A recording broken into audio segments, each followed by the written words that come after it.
Halo semuanya, kali ini kita akan mempelajari tentang sistem perkembangbiakan pada tumbuhan dan hewan. Pada bab sebelumnya, kalian sudah mempelajari tentang reproduksi. Kali ini kita akan membahas tentang perkembangbiakan tumbuhan dan hewan. Ada apa saja jenisnya dan mengapa bisa demikian? Mari kita pelajari di video kali ini. Tiap harinya, ribuan ikan di laut ditangkap untuk dikonsumsi oleh manusia. Begitupun dengan berbagai macam sayuran yang setiap hari kita makan untuk asupan nutrisi tubuh manusia. Lantas mengapa ikan dan sayuran yang setiap hari kita konsumsi tidak ada habis-habisnya? Hal tersebut karena hewan dan tumbuhan merupakan sumber daya alam terbarukan, di mana mereka dapat terus dilestarikan melalui upaya reproduksi.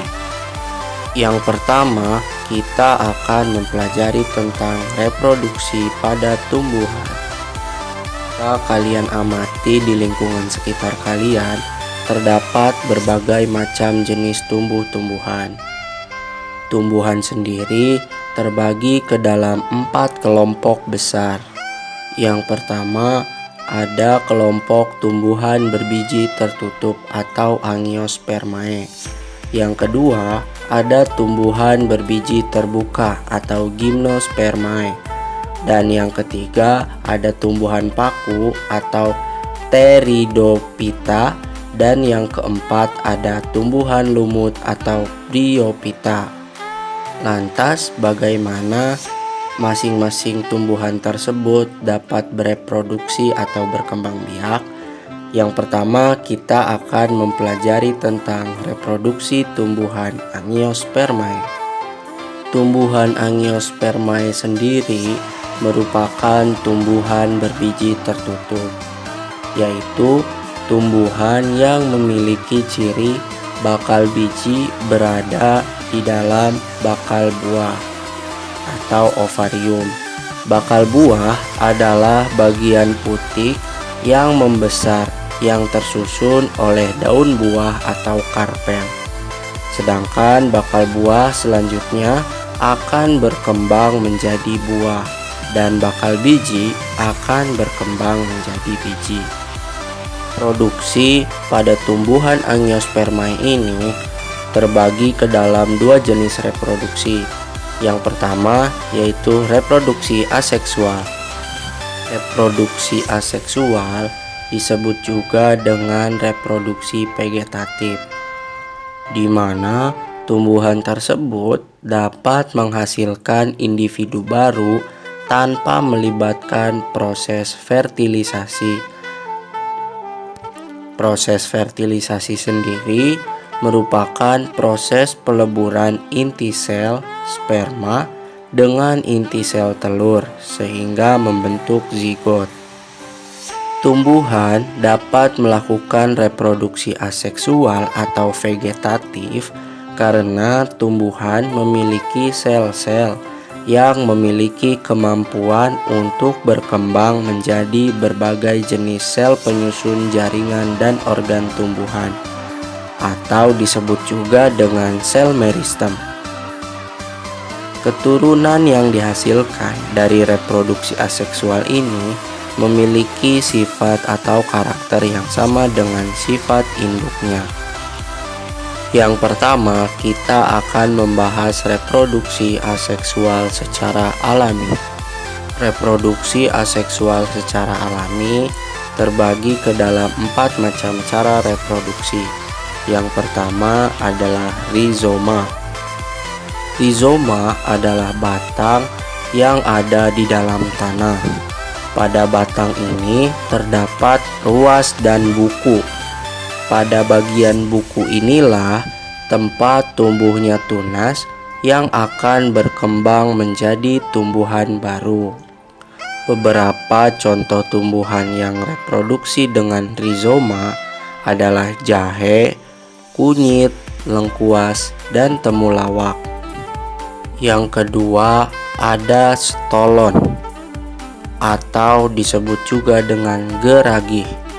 Stolon sendiri merupakan batang tumbuhan yang menjalar di atas tanah. Dari stolon ini nantinya dapat tumbuh tunas, dan saat tunas terpisah dari tanaman induknya, berarti tunas tersebut sudah mampu tumbuh dan menjadi individu baru. Tumbuhan yang dapat bereproduksi dengan cara stolon misalnya ada stroberi, pegagan, dan beberapa rerumputan. Yang ketiga ada umbi lapis. Pada tumbuhan yang bereproduksi dengan umbi lapis terdapat kuncup samping. Kuncup samping yang tumbuh biasanya merupakan umbi lapis kecil yang berkelompok di sekitar umbi induknya. Bagian ini dinamakan siung. Jika siung tersebut dipisahkan dari induknya, maka akan menghasilkan tumbuhan baru. Yang keempat ada umbi batang. Salah satu contoh tanamannya adalah tanaman kentang.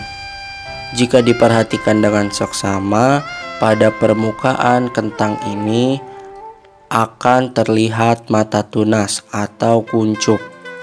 Pada kondisi yang sesuai untuk pertumbuhannya, dari mata tunas ataupun kuncup ini akan terbentuk tunas dan menghasilkan tumbuhan baru. Selanjutnya ada tunas.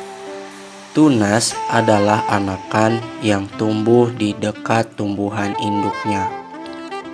Ketika nanti tunas tersebut sudah bertumbuh besar, ketika tidak ada tumbuhan induknya, tunas tersebut akan tetap dapat hidup. Selanjutnya ada reproduksi aseksual secara buatan. Reproduksi aseksual secara buatan ini dibantu dengan campur tangan manusia. Bagaimana caranya? Terdapat 5 jenis reproduksi aseksual buatan. Yang pertama yaitu ada cangkok.